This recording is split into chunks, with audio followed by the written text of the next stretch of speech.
Hi everyone, welcome to CITA seminar. It's my pleasure to introduce David Hogg. He's going to talk about the theory and practice of precision measurement. He started doing research as an undergrad here at CITA in 1990 the first time, and then in total 3 summers here. Then he did his PhD with Blanford at Caltech.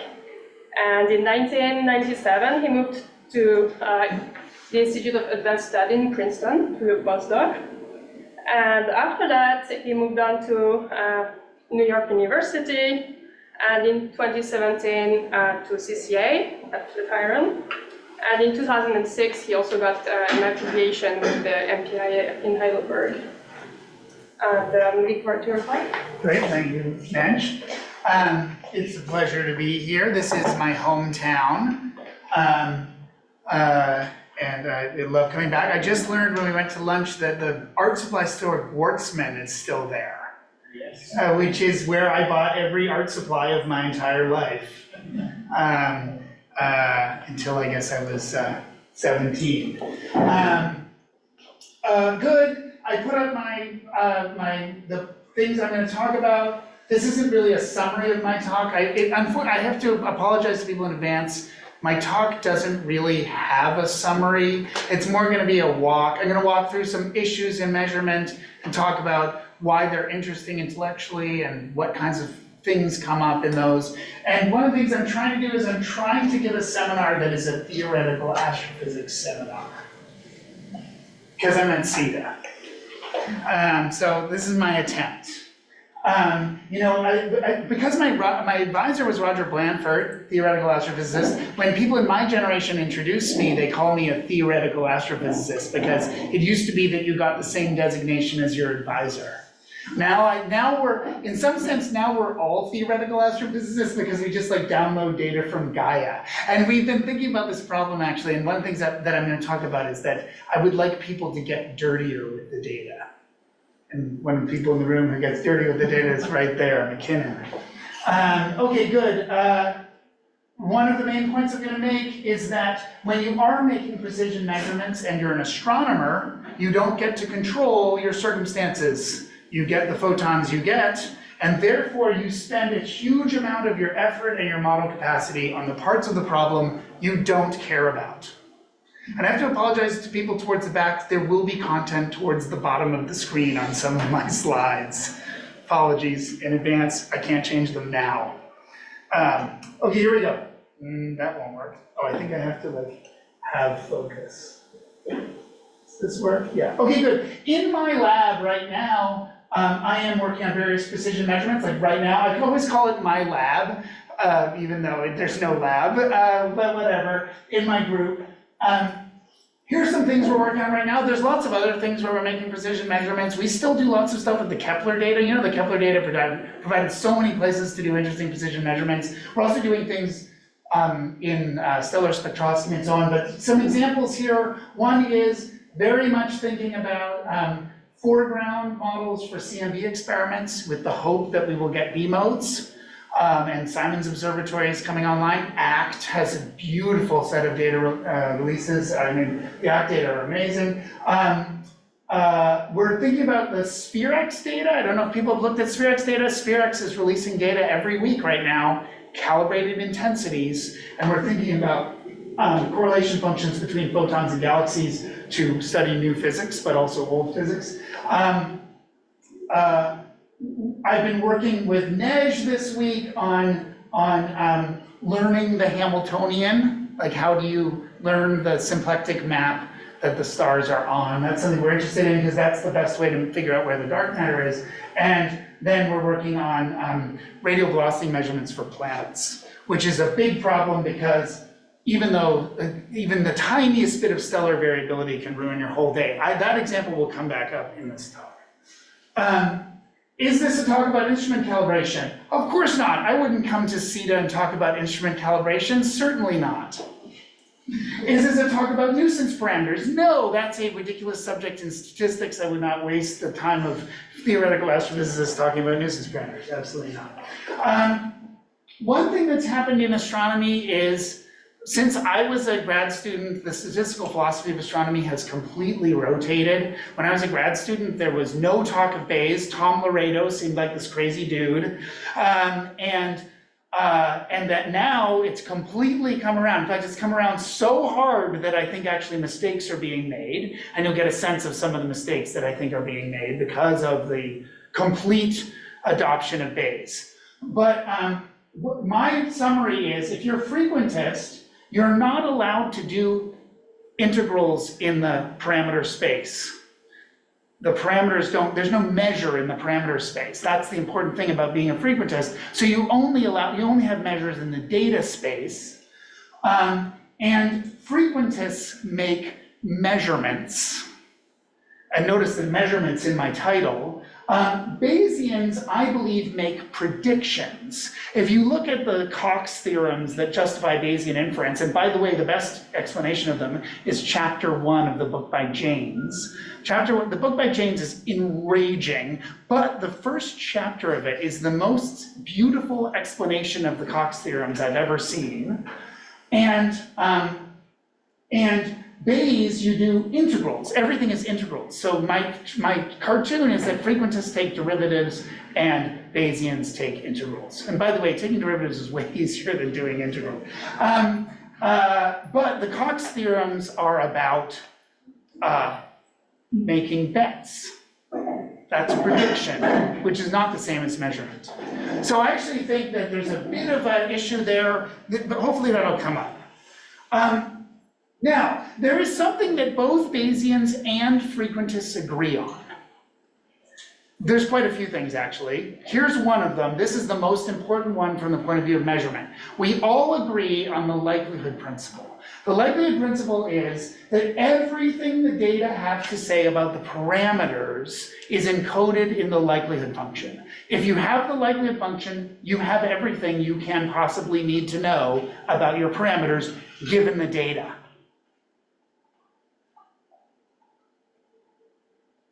That statement is very strong and very important. So the way a statistician would say it is that the likelihood function is sufficient. And by the way, the likelihood function is the probability density for the data, given the parameters evaluated at the location of your observed data.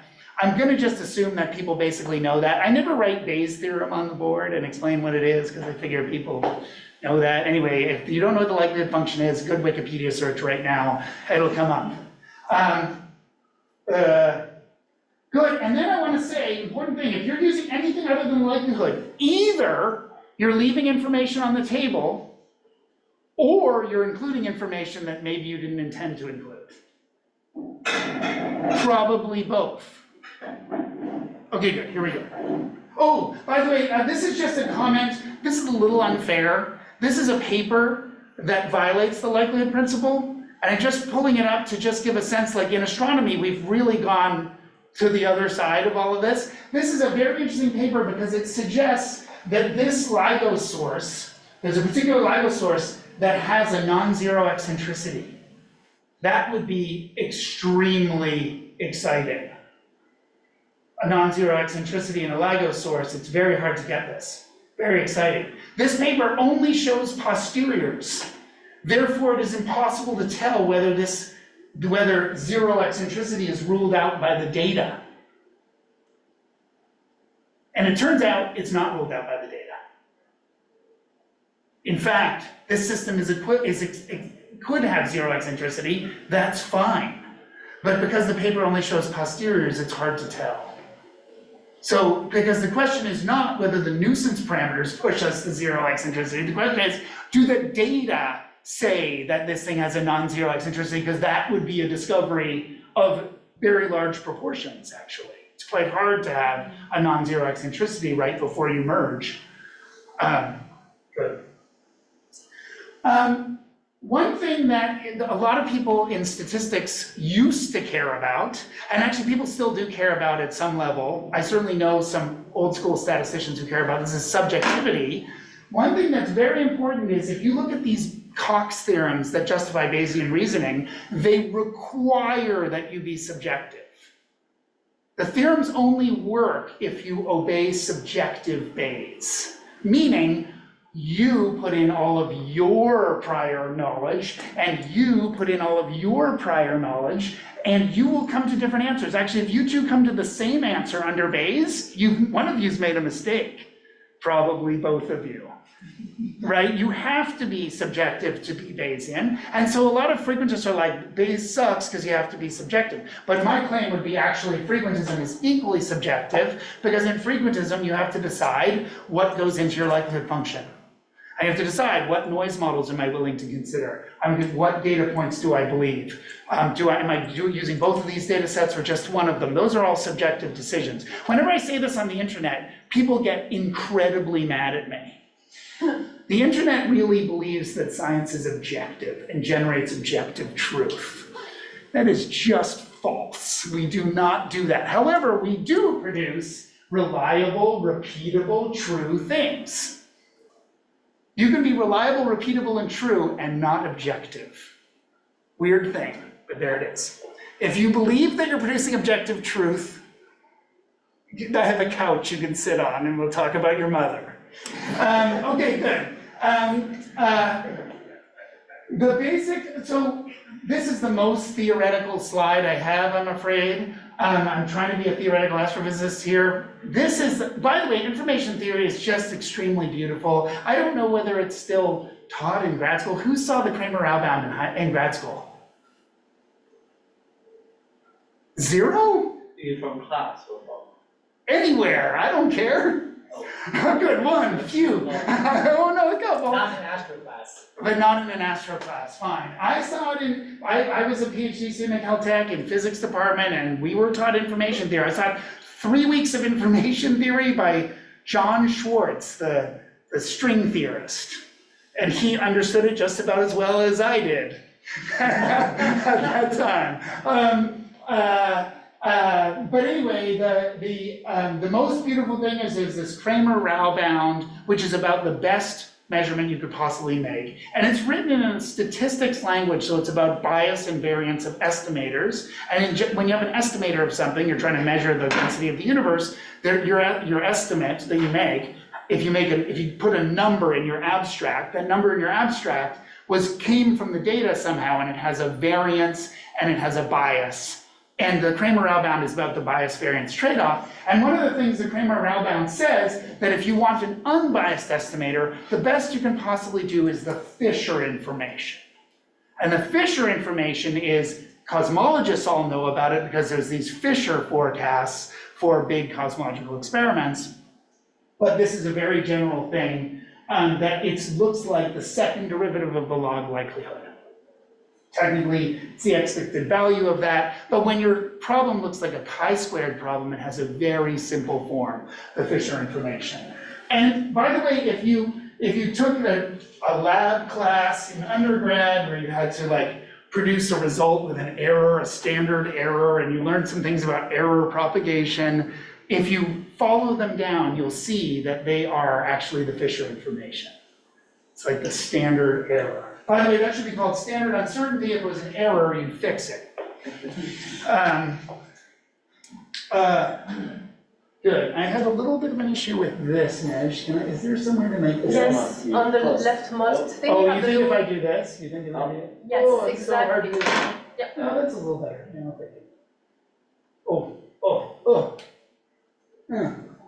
God, this thing is hard to do. To which usually people in the room say, okay, boomer. I'm not a boomer. I'm solidly Gen X. Okay, good. Good. So now I think one of the most important things, I told Josh Spiegel that there'd be a moment in this class, in this seminar, in which I would describe to him why he's wrong at lunch, and he got a little nervous. No, he was optimistic about it. He's optimistic about it. Here's that point. So the question is, if you're making measurements, what are your users going to do with them? And this is a theoretical question, theoretical astrophysics question. So for instance, imagine you're going to release a huge set of stellar ages. You've measured the ages of stars. How are people going to use those ages? And one of the interesting things is if you somehow release likelihood functions for those ages. Your users can do a lot of things with those ages. In fact, for most of the things that we care about in astronomy, likelihood functions are what you need. Like if you're going to do a downstream analysis, maybe you're going to figure out the age distribution of stars in the galaxy, or going to figure out the star formation history of the galaxy. You'll need likelihood functions to do that. And by the way, the Gaia mission is incredible in this respect. The Gaia catalog is a description of the likelihood function of the stellar positions and proper motions and parallaxes, i.e. the probability of the Gaia data with respect to, or given those things. So Gaia actually nailed it. Gaia delivered a likelihood function. By the way, I wrote a paper about this, and it has 0 citations. And I brought that paper to the Gaia collaboration and showed it to them in a public talk. And afterwards, the people who made the decisions that nailed this were like, huh, that's interesting. So they intuitively nailed it. Pretty good. Okay, let me show you something intuitive that people are doing that is wrong. Oh, I did the same thing. Okay, good. Wait, wasn't it now? Oh yeah, it is now. Okay, good, here it is. So this is, there's too much on this slide and the people at the back can't see the most important plot, which is fine. I'm gonna do this quickly. I just wanna say, this is an example that Soledad Villar and I published last year.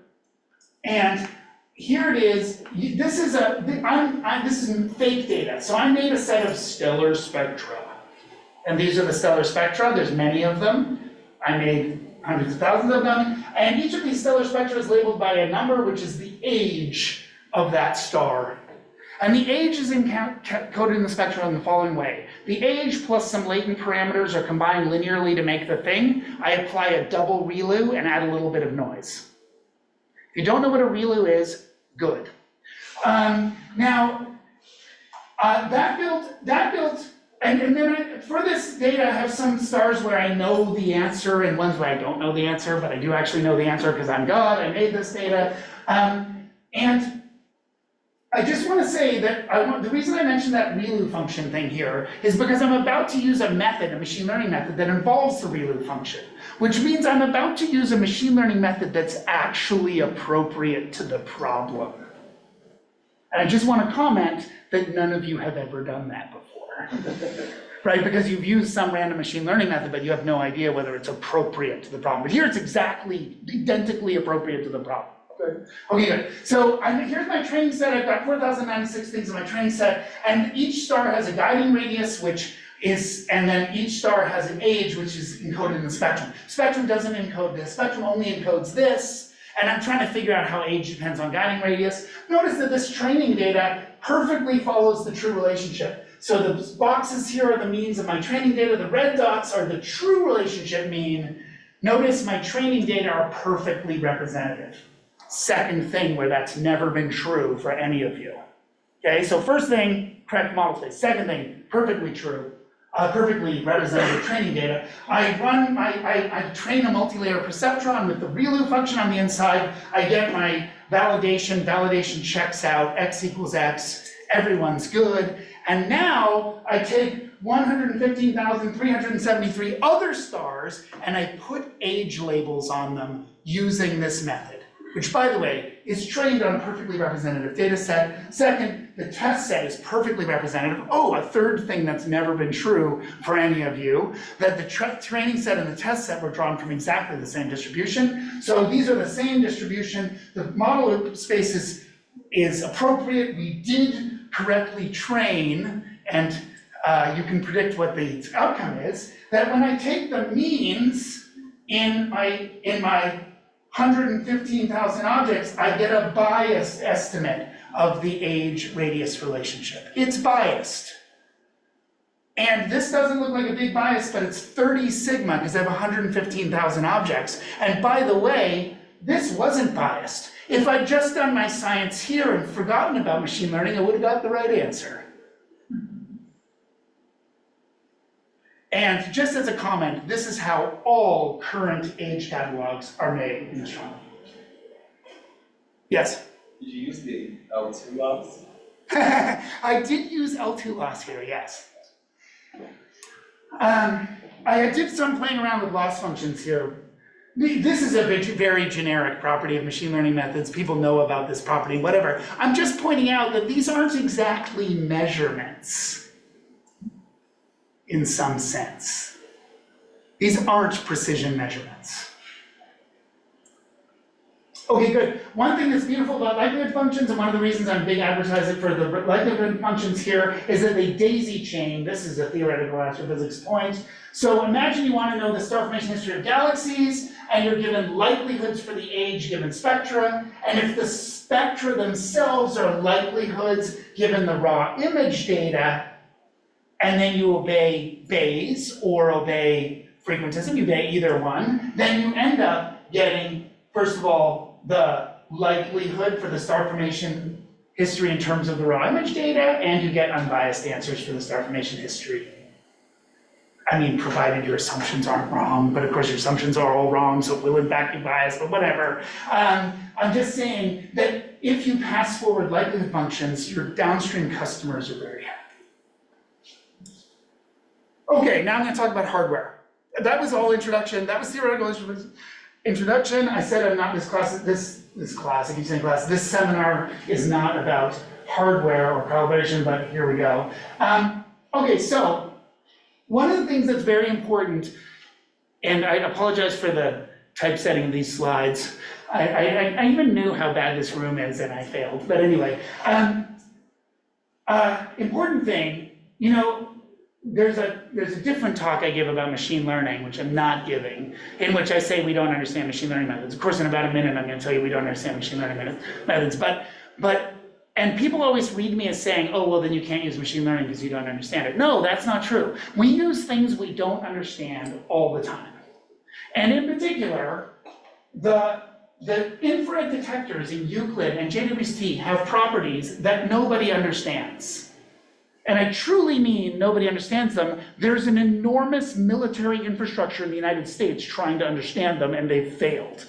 So like they have way better resources than we do. They don't understand how they work. So both the military and us work by calibrating those instruments. You can calibrate an instrument and come to conclusive decisions with an instrument that you don't understand. And that's an important fact about the world, which we sometimes forget. I have a feeling that this is related to the fact that you can take a bad machine tool and make a better machine tool out of it. You know, like God didn't deliver us a high precision machine tool from which we made the better machine tools. No, it's that we made bad ones and then we use the bad ones to make better ones and we use the better ones to make better ones. That's how we have good machine tools. I have a feeling this is related to that point somehow. Anyway, it's important. I love calibrating instruments, by the way. If the astronomical community was structured slightly differently, this is all I would do. I would just calibrate instruments. And I had a conversation this past summer with the Euclid team because I'm having trouble calibrating certain things. And I said, well, what about these operational changes? And they said, we can't make those operational changes. And I said, okay, I can't calibrate your instruments. But sometimes we can do beautiful things with instruments, and we're going to talk about operationally what you need to do in just a second. But the most important thing that's happened in astronomy, and people here, are the people on ACT here? ACT. Because ACT is a great example of this. There's been a big change in the way instruments are calibrated, which you might have flown over heads if you're in theoretical astrophysics. But when I was a kid, the way you did things is you would observe your source, and then you'd observe a calibrator. And the calibrator was usually brighter and bluer and whatever than your source, and then you try to figure out what the brightness of your source was given your calibrator or something like that. That is over. We don't work that way anymore. Now we use self-calibration. What's self-calibration? Self-calibration asks this question: is there a self-consistent description of the instrument such that you get consistent observations of the sources you're looking at? And so ACT, right, sees the same part of the sky on different nights and sees different parts of the sky on the same night through different kinds of atmospheric conditions, and so over time it can figure out what's going on with the atmosphere. The ACT team does not understand the atmosphere. They take enough data that they can build an effective model for what the atmosphere was doing to their data and pull it out. And this was brought to us by the CMB community. ACT is a good example, but Planck, WMAP, Boomerang, all of these instruments use self-calibration. And the nice thing is that this approach has a full likelihood formulation. So you can always produce a self-calibration likelihood, and then you can produce likelihood information for your users. That's what Gaia did. Gaia's rotational state is a self-calibration. Gaia doesn't have a physical model for where the telescope is pointed. It's a data-driven model based on the data it's seeing. And it doesn't use calibrators, it just uses self-consistency to figure out how it's oriented. Yeah, this is the current best use. We introduced it, I was a part of the team that introduced it in astronomy, in optical astronomy, in SDSS Classic. And Nikhil Padmanabhan wrote a paper about it many years ago. Yeah, I'm not going to talk about it. And here's an example from the Padmanabhan paper. By the way, the Sloan data, this is the original Sloan data. It was taken in stripes. The Sloan imaging data was taken in stripes. This is ancient history. Like, you guys weren't even born when, remember it used, like, most people won't even know that it used to be called Astro PH. Because, you know, that was ancient history, but anyway. It was taken in a bad mode where we just striped the sky once, but because the sky is not a plane but a sphere, the stripes converge here. And in this region, we would see the same star in different parts of the focal plane and in different parts of the device. And from these parts of the data, we were able to construct a self-calibration of the Sloan data. You'll notice that there's a few stripes that go this way. You see those? We literally programmed the telescope to go the wrong way. Late at night, one night at APO, we programmed it to go the wrong way. And we're like, can we do this? And the observers were like, don't talk to me, don't ask me about it. And then we just went, go. And then they went this way, and we got some cross stripes. And that's how but that also helped tie down the system. But this relates to a point I'm about to make. Okay, good. There's an idea in statistics which is called hierarchical. Who here has made a hierarchical model? Oh, good. Oh, only in air quotes? You can explain that later. So there's an important idea in statistics. By the way, Bayesians like to claim this, that this is a Bayesian technique, but it's not. There's frequentist hierarchical models too. There's both Bayesian and frequentist hierarchical models. And the idea of hierarchical structure, it's called hierarchical because of a certain graph you would draw, and I'm not actually going to talk about those graphs, but the main idea of hierarchical is that every piece of data you ever take is relevant to all the other pieces of data you've ever taken. One respect is, it's the same instrument, and every image you take is giving you information about the instrument. The other thing is, there's similar kinds of sources. So any other image has similar kinds of sources. So both the instrument and the sources have some commonality across your data, and that's the hierarchical concept. And the place that we've used this most, I think I have an infographic. Yes, the place we've used this the most is actually so far is in this project by Lily Zhao is about measuring very precise radial velocities of stars, extremely precise. We're trying to get down to centimeters per second. The method we used we called Excalibur, and what you do is you start with calibration data. In a spectrograph, it looks like a laser frequency cone presented onto this spectrograph, and then from many such images, we figure out the primary variations of the instrument, and then we can denoise the data and calibrate better than people have been able to calibrate before. Because every one of these images is relevant to every science exposure you ever take. By the way, this is not how most spectroscopic missions work. Most of them work by taking a calibration image, taking a few science images, and taking another calibration image, and just using these two calibration images to calibrate these data. We use every calibration image you've ever seen to calibrate every piece of data you've ever seen. That's how we work here. And when we did this, we directly improved the end-to-end radial velocity precision of the Express spectrograph, which is at Yale.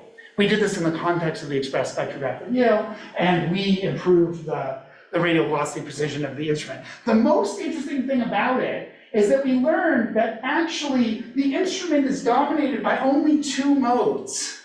Their calibration program had 10 free parameters per order for 70 orders.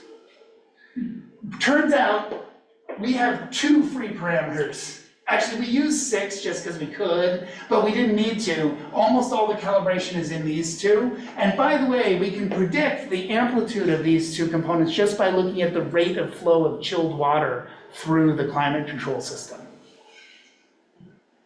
They're basically just temperature variations. And so we took a calibration system that had whatever, hundreds of free parameters and took it down to a calibration that only has 2 free parameters, and we got better results, more accurate results. And it's because of that hierarchical structure. Good, so another way to say hierarchical structure is to say causal structure. You believe your data are caused by a finite set of things, and if every data point combines those finite set of things in a different way, you can figure out all the different causes. So you can think about instrument calibration as a causal problem where you see the same source in different configurations and you see different configurations in the same source. And this is the basis of self-calibration, and it's very related to the concept in statistics of causal inference. I used to say that this is causal inference, and then my statistics friends got mad at me because they're like, well, you know what the causes are, you're just using them. So it's not technically causal inference. Here's an example. This is the K2 mission so Kepler, after the reaction wheels failed, it went into this new mode called K2. K2, the instrument wasn't as well controlled, and this is a light curve of an object in K2. It's extremely precisely measured, parts per million, very well measured light curve, but you can see there's a lot of structure here, and if you can see at the back, there's a green line going through it. That green line is a prediction for this object. This object wasn't involved in setting that green line. And that's a pretty complicated thing, but how could we get this? Because different stars were seen in different parts of the device. And so we could build a model for what all kinds of imprints the device could put on the stars, and we were able to correct these data. The big question with this mission is, could you get high precision measurements? The answer is yes. And we discovered a bunch of planets. Is there a catalog for these calibrated data? Did we make a catalog? Yeah, for everything from... We made open source code, but I don't... No, actually, the funny thing, okay, you've asked a bad question. So when we wrote this paper, this figure was not in the paper. And the referee said, you have to show what it looks like if you subtract out your instrument model. We said, we don't subtract out the instrument model. We jointly fit the instrument model with all the exoplanet parameters. Who would subtract out an instrument model? That is technically wrong. There are covariances. You have to fit them at the same time. That's what we said. And the whole paper was written like that. And the referee was like, I will not accept this paper if you don't put this figure in. And we're like, okay, fine. So we put it in just to satisfy the referee. Now it's the only figure I ever show from the paper. So like if someone wants to use this, they need to run the code. Unfortunately, I believe this is in the state that you have to run the code. I'm not certain. We certainly never produced these outputs, but I don't think we even saved our instrument models. But this code is actually pretty lightweight. So this is a very high capacity model. You can see how much, it's a very high capacity model, but it's very fast. Foreman Mackey is an expert at making things fast. This is extremely fast piece of code. So in fact, you could rerun this in an afternoon. Even for every star? For everything in K2, yeah. And we found a whole bunch of planets this way, actually. We found a bunch of planets in K2. In fact, we found the first planets in K2. But nobody cares about a planet or two. Although one of the ones we found was K2-18b, which, if you know anything about planets, is one I'm supposed to be ashamed of. I literally it came up in the news and I was texting, we discovered that planet. And Foreman Mackey's like, shh. Anyway, if you look up K2-18b, it's a very controversial planet, not because of our discovery, but because of whether or not it harbors life. Which, I have no opinion about. Good, last thing to say is that if you want to self-calibrate precisely, it has implications for survey design. And literally, Euclid shows, if you don't know this word is the opposite of optimal. So we did a bunch of simulations. This is an old paper. This is a paper that I'm so proud of, and it has 8 citations. After however many years that is. That's a lot of years. I had 14 years, 8 citations. Anyway, this is a survey, a Euclid-like survey. This is 12 by 12 grid with 12 exposures. And here, if you take the 12 exposures exactly aligned, that's one option. Another option would be to take the 12 exposures exactly aligned, but rotate by 1/12 every time. That's this design. This design is you do the 12 by 12, and then you do an 11 by 13, and then you do a 13 by 11, and then you do a 12 by 12, 11 by 13, 13 by 11. You see how that's almost exactly the same number of exposures? Okay, and this one, guess what this is? No, it's not random. This is a fucking glass. I worked so hard on this. This is a very carefully designed, non-random pattern that is like maximally diverse. I'm so proud of this, like nobody's even read this paper. But anyway, this pattern, by the way, is easier to execute than this pattern. Like operationally on the spacecraft. This is easier to execute because you have more choices. This gives you more choices in traveling salesmen. Second of all, it gives you more uniform coverage. This has this grid of extra coverage. And you self-calibrate better. No one has ever done this. The mission that's closest to doing this right now is SphereX. I'm very excited about SphereX. SphereX still doesn't do anything as cool as this, but it's close. But this actually works just fine. You're afraid of this, it makes you uncomfortable, you have OCD, fine, do this. This is beautiful, it works very, very well, because every source you see gets moved into different places on the detector, every exposure. Anyway, whatever. Okay, good. I'm now going to talk about foregrounds and backgrounds, because this is actually the instrument calibration. For many projects is a solved problem, not for the ones I care about, but for many problems it is. But this is not a solved problem for any project that I know about. As I said earlier, no astronomical observation is a controlled experiment, and there's always multiple sources or causes coming in. So for instance, in a CMB, you want to observe the CMB, you have the whole Milky Way in front of you, and then you have all the radio sources. So you have all the Milky Way and all the radio sources all in your way, plus lots of other things, but at the very minimum that. There you go, this is the classic component situation, or whatever problem, it is the CMB. This is the Planck mission. The Planck mission was a very expensive mission. So if any additional information you can get on the CMB behind these foregrounds is worth millions of dollars.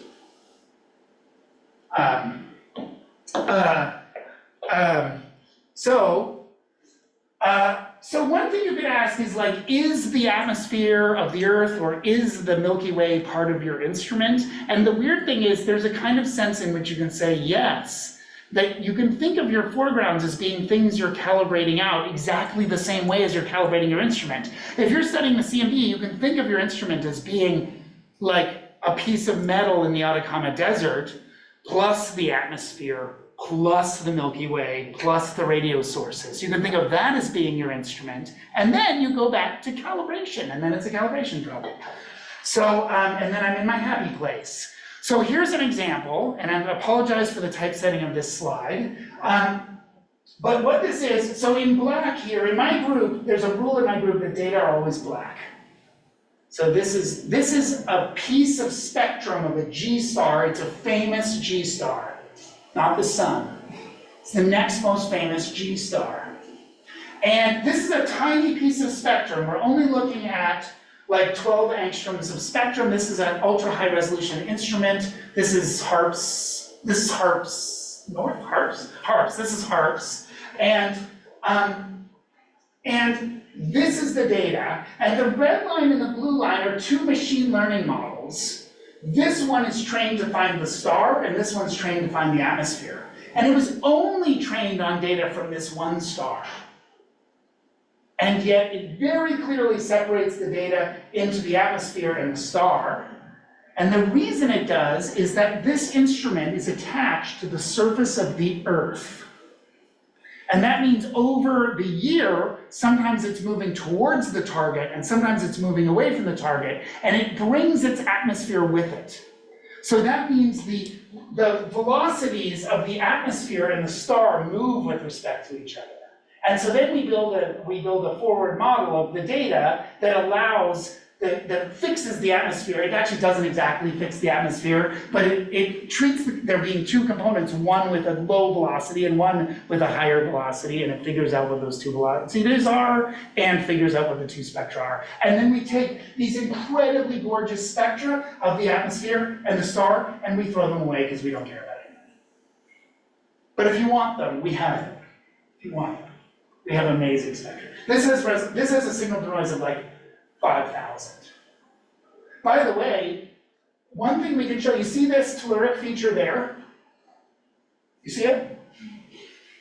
Well, you can see that, right? Doublets, why are they doublets? Good chemistry question. If we knew a chemist, we could ask him. Then there's that feature, We can show that if you care about centimeter per second radial velocities, you have to account for features that big.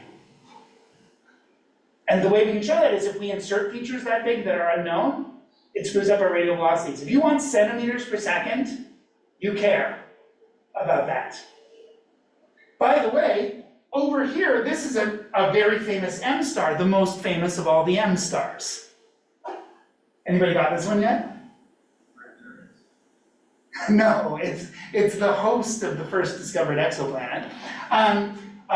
This is Barnard's star. Barnard's star, we don't do nearly as well here on the atmosphere. Why not? Because the spectrum is worse. But even in this case, you see how we can separate this data into two different causes? And these are completely independent analyses. There's no relationship between these two analyses. They just use the same code. No overlap of data. And so you can see, okay, we don't do as well on the atmosphere here, but we see that. And in data that look like this. Yeah? In this analysis, does the assumption of some sort of stationarity goes into the picture? Yes. Your instrument? Yes, this project has been very successful, but it actually solves the easy problem. The easy problem is you have a non-time varying star and a non-time varying atmosphere. That's what we nailed. The really interesting thing is the stellar spectrum also varies. And by the way, if you have a spectrum that varies, the concept of the Doppler shift disappears. So it becomes an ill-posed problem. Which of course means I'm more interested in it, and we're working on it. The atmosphere has also changed, right? And the atmosphere also changed. Actually, in this model, we did allow the atmosphere to vary in this problem, and this is actually the variability of the atmosphere at the time of this exposure. We let the atmosphere vary, but letting the star vary is a harder problem. So we didn't. I just want to mention, because it's my duty, that these techniques don't really apply to cosmology.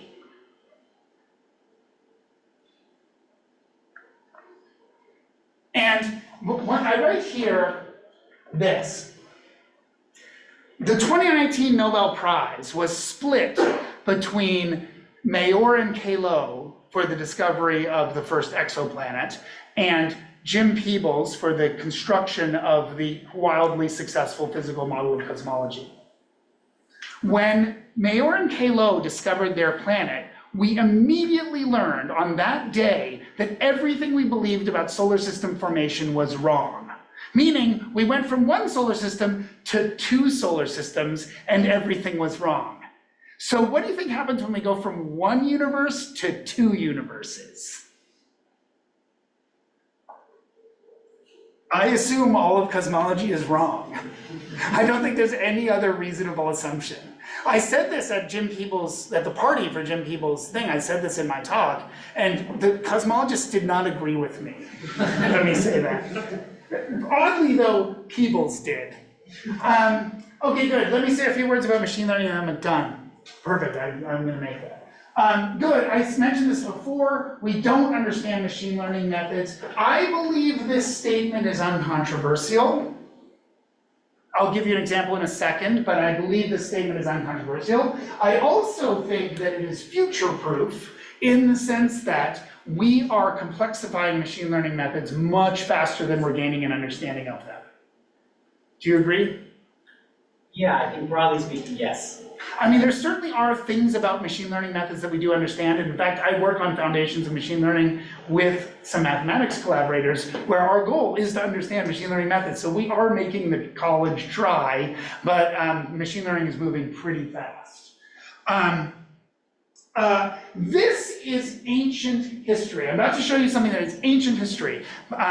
Carol Cuesta Lazaro has arrived in New York, and she showed a slide from 2022 and said 2022 is like medieval times when it comes to machine learning. So 2015 is like there's like dinosaurs struggling in the tar sands in 2015. So this is like before you all were born. We still used Astro PH. You know, it was like that back then. But anyway, this was in 2015, this was the world's best image model. The only reason I'm showing this is, first of all, this example is absolutely classic. Second, this launched a literature which is currently larger than the astronomical literature. So this point launched a literature that produces more papers per year than astrophysics.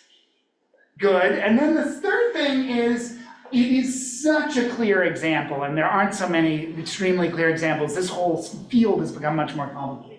So this is an image that was in a standard image test database, and at the time, 2015, the best image recognition models in the world at the time, they're much better now, classified this as a panda with 57.7% confidence, not huge confidence. Then this team, this is a white box attack, meaning this team can look inside the model, take derivatives of things, by doing clever things there, and I understand what clever things they did. They came up with this particular pattern of noise. They multiplied it by 0.007, they added it in, and they got this image. You good? This projector sucks, but I can tell you that even in the finest of all projectors, this looks very similar to that image over there. And this classifies as a given at 99.3% confidence. Good. Now, there's 1,000 things to say here. One of them to say is, what does a given look like? And don't look it up on your phone. I did figure out where the given is. Do people know where the given is? You don't know where the given is? They're looking at a given. I told you not to. Okay, fine. This, stop it. This looks, the nose looks like the face of a gibbon, right? Isn't it? Why can't we see in the noise that it was added in? Oh, but okay, look, here's my reading of it. So a lot of people, when I show this, a lot of people are like, oh, but this isn't a problem for astronomers, because after all, this is a very unlikely thing. They had to tune this very, very carefully. Yeah, it's not generic at all. There's nothing special about it at all. No, that's not my point. My point is, this shows you that you don't know what it's doing. You have no idea what this machine learning method is doing. Because I look at this and I go, oh yeah, there's that off-white fur, there's like eyes with big black pouches around, big fluffy ears, in a tree, totally panda. And then I go over here and I'm like, ooh, look, off-white fur, dark eyes with the patches around them, fluffy ears, in a tree, still a panda. But ImageNet did not do that, because ImageNet is doing something you don't understand. Actually, literally, nobody understands. They did this, and they were not able to understand. They didn't even, well, they did try, but then they were like, good. My point here is not that this is happening. My point is, this tells you that the machine learning is not doing what you think it's doing. It's not finding fur and eyes and shit. Good. So now the question is, remember I said making use of hardware we don't understand? You see how this is a parallel slide? Making use of software you don't understand? Can you calibrate it or self-calibrate it like we do with hardware? No. No, you can't. And the reason you can't is that these machine learning methods have too many degrees of freedom. So you just can't calibrate them. There's too many degrees of freedom. You can't use it under all the different settings. So actually, this is not possible. That's not the right approach. Can you use it somewhere in your project where it doesn't kill you? Yes! And in fact, it's quite useful to do so. How am I doing? Well, wait a minute.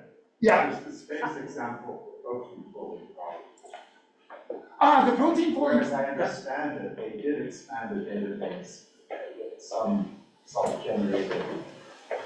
Yeah, they did a lot of tricks, but they certainly didn't calibrate it, and they didn't understand it, but they did use it they did use it where the task was pure prediction. They used it in a task where there's pure prediction where understanding isn't necessary.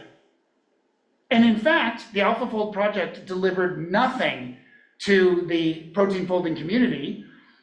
And in fact, the number of papers on protein folding have dropped since AlphaFold, so it actually hurt the protein folding community. It actually reduced the research capacity on protein folding. Didn't increase it, didn't improve it, it hurt it. Yeah. So what would you say about like the get out of jail free card? I know in the stats at least there's a lot of emphasis on conformal predictions, where you can say, I can make a model independent forecast. It doesn't depend on what model you get. Yes, good. No, exactly. So in as much as what we're doing is forecasting or predicting, good. I just think most of astronomy isn't forecasting or predicting. Well, okay, so the mechanical looms put out of business the cottage. Yes. Textile industry. Yep. Okay, but is that basically what you were saying just now? No, I think that we're trying to measure things about the world and understand them.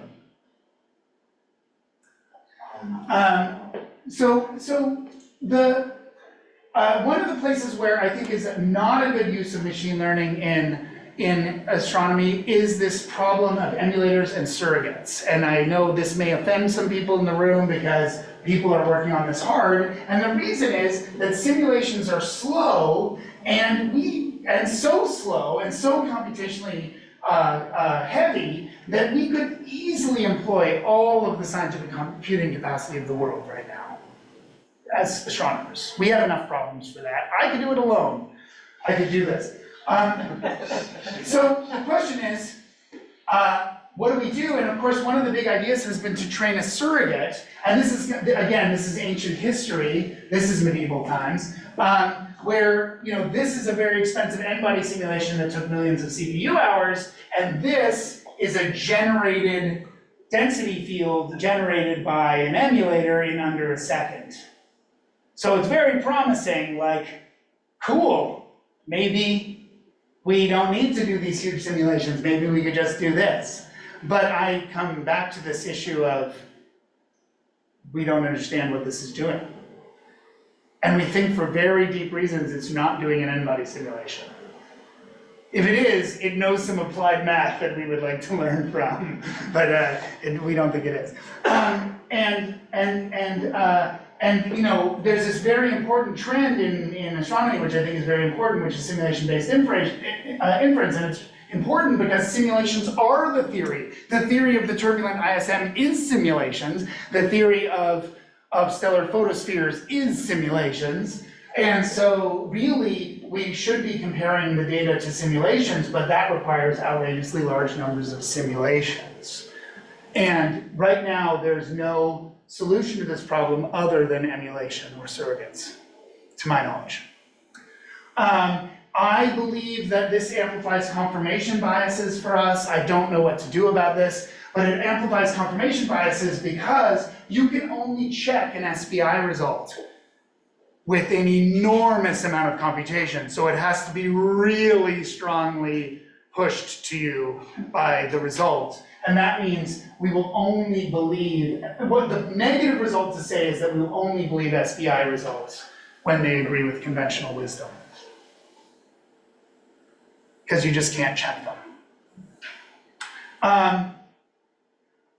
But on the other hand, there are places where machine learning is actually a conservative thing to do. So in that case, I think it's not conservative, I think it's risky. I think there are conservative places to use machine learning, and they have to do with modeling nuisances.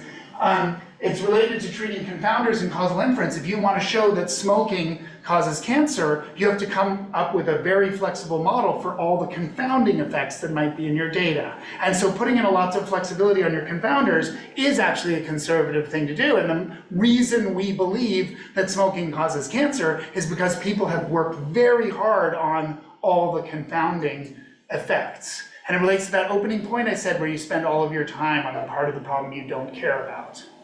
And I just want to throw that back up again just to remind you, like, we don't care what the stellar spectrum is, we don't care what the atmosphere is, we just care about the radial velocity of the star. And so if to put a ton of model capacity into these things we don't care about. And because we did, the result's very believable. See how believable it is that we've nailed that radial velocity? It's very believable. That, the black line, by the way, that's going to the black dots is the sum of those two. I'm done. Thank you.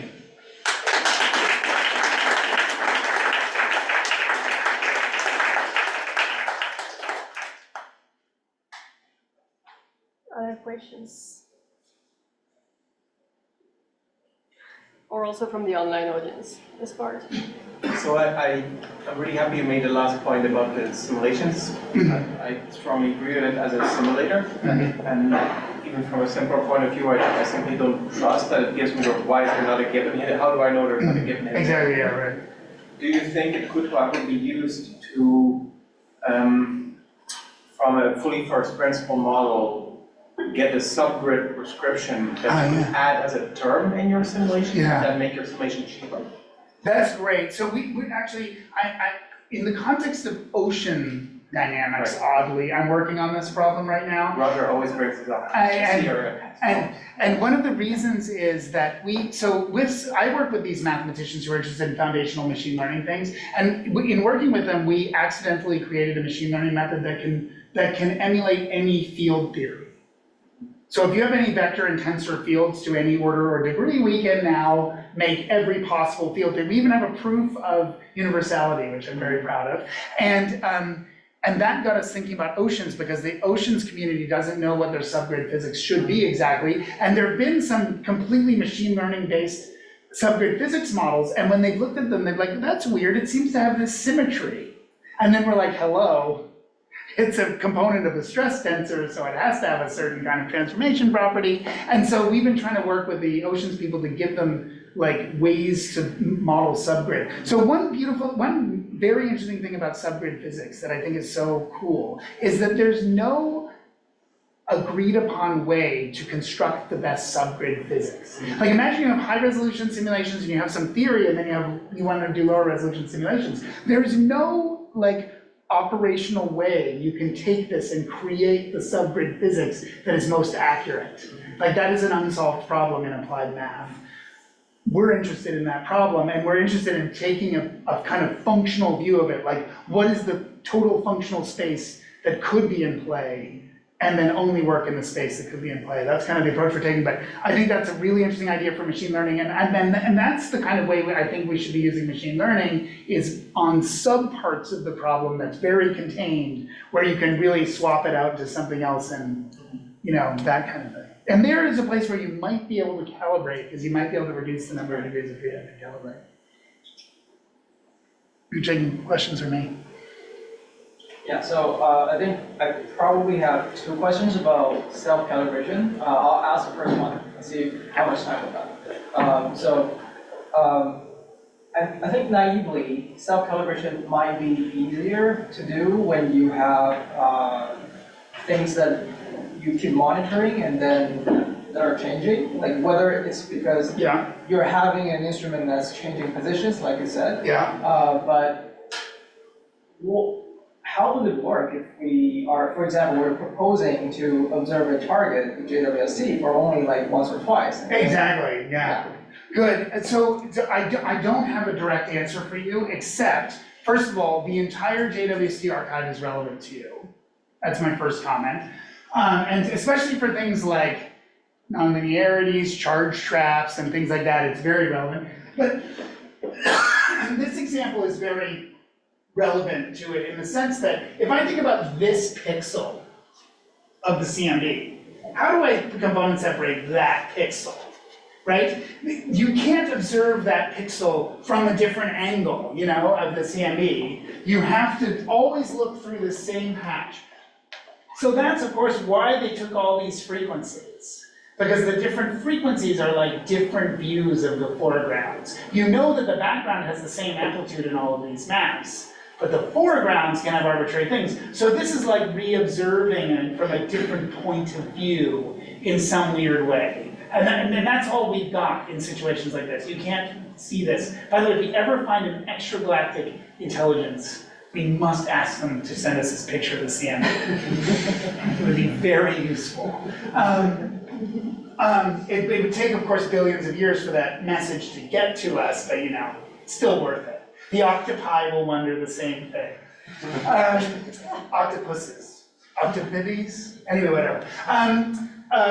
So that's one comment. I was feeling like I had one other comment about that. Anyway, What did you yeah, I mean, here, that this component separation is kind of the worst because it's like there's something that's at 2.73 Kelvin and then there's everything else.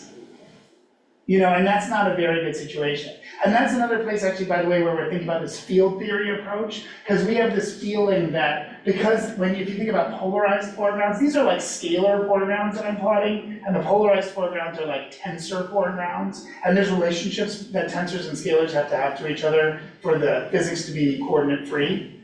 And so we're hoping that there might be some handle there on like E modes, B modes, and then coordinate free transformations, something. We don't know, we're working on that right now. That's one of the things we're trying to figure out. Yeah, a lot of problems have this thing, you get one observation, so now you have to rely on something else, yeah. And so you're absolutely right, self-calibration only works for big projects. And we did it in the Sloan Digital Sky Survey, we did the first self-calibration in the optical, we did it in Sloan Digital Sky Survey, because that was the first project in which it was possible. Like, it literally wasn't possible before then, people just hadn't taken enough data to do it. Josh? I guess this is more of a general question to get your thoughts on. So recently I was using ADS and I found that the term sort of machine learning or deep learning became more popular than the term Bayesian in the astronomy literature about 2 years ago. Which surprised me. And soon it'll go past and. It's gonna cross with next year. I'm just curious the background of some of this, like, do you feel lots of these things you're saying you're trying to counterbalance what might be happening here? Like there seems to be this real big surge of both interest and usage in the field. Good. So I have a million feelings about this. I used to give a talk that was extremely critical of machine learning. Like, this is my nice talk. I used to give one that was extremely critical. And at the end of one of them, I gave it at MIT, I think. One of the grad students at MIT came up to me at the end of my talk and said, "You made an excellent argument that we must use machine learning in our research, but I have a question for you." And I was like, what? I was like, what? And then I thought about it and I realized it really is the case that you can't avoid machine learning. The tools are too powerful. You have to use them. You can't not use them. And second of all, even if you're a theorist doing simulations, your graduate students are expected when they have graduated to know how to use these tools. So it's both the case that they're very powerful tools, it would be stupid not to use them, and also from an educational and development, we don't cure cancer, but some of our students might, and so they need to know how the tools work. So for all these reasons, I think it is important and sensible that people are doing machine learning. I think you're right, you're getting a vibe from me. I do think that what I want the community to do is kind of slow down and repair things, if you know what I mean. Because we are not a .com. You know, like we're not trying to sell things to customers. We're trying to come up with an understanding of how the universe works. So I would like to figure out where do these things fit into that question. Chris? Well, the poster job for machine learning astrophysics is usually cosmological simulations with, in many cases, a narrow range of parameters that are and just turn the crank. sort of feedback process you can count on. Besides that example, what do you think are the 2 or 3 most compelling uses of machine learning as So first of all, I think that cosmology 1 is not a compelling use, but I get you. what you often hear? Of course. For me, it is very much, it's very much problems like this one, and I'm voting with my feet here, where there's something about the system we really want to know, and we have a very strong causal picture of what's going on. We really do think there's an atmosphere, and we really do think there's a star, and we know that their velocities change with respect to each other, and we know lots about how they change, because we're literally on this orbiting planet, and we have the ephemerides and all that. But we do not want to make a priori assumptions about what the star looks like. And by the way, we can't make a priori assumptions about what the atmosphere looks like, because even though these telluric lines are known, that line is not known. It's not a known line, it's not an identified line in the telluric spectrum. And so we know for both the star and the atmosphere that there's things about them that our physical models don't capture. Now, if what I was trying to do was measure the magnesium isotope abundances in this star, the machine learning model wouldn't help me. I would need to use a physical model for the photosphere of the star, but if what my goal is to measure the velocity of the star because I'm trying to find a planet, then I don't care about the magnesium abundance, I just need an effective model that captures the star. So, We're going to separation in data sets, and what about more purely theoretical applications where you have I see what you're asking. Oh, right, you are at CITA. Yes, what are theoretical uses of machine learning? How can it be used in theory, in theory context? In traditional astrophysics theory, there aren't many places, I think. Good.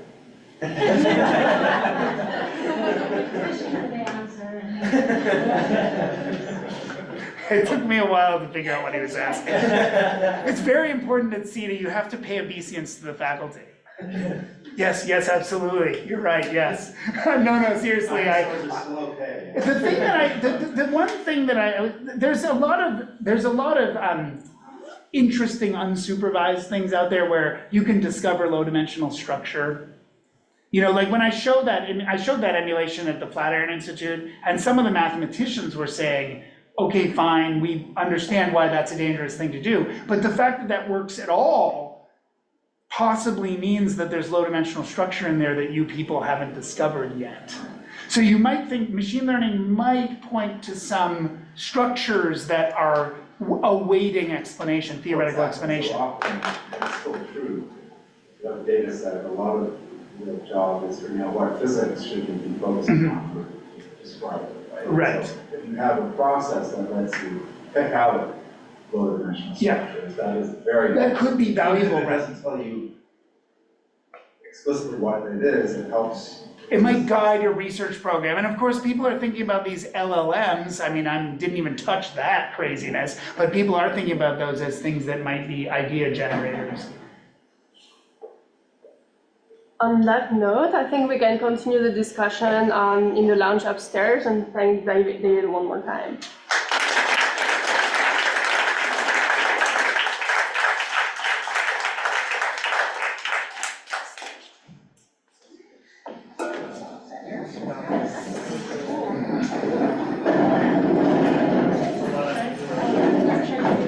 Timing worked. I was worried about Wonderful talk.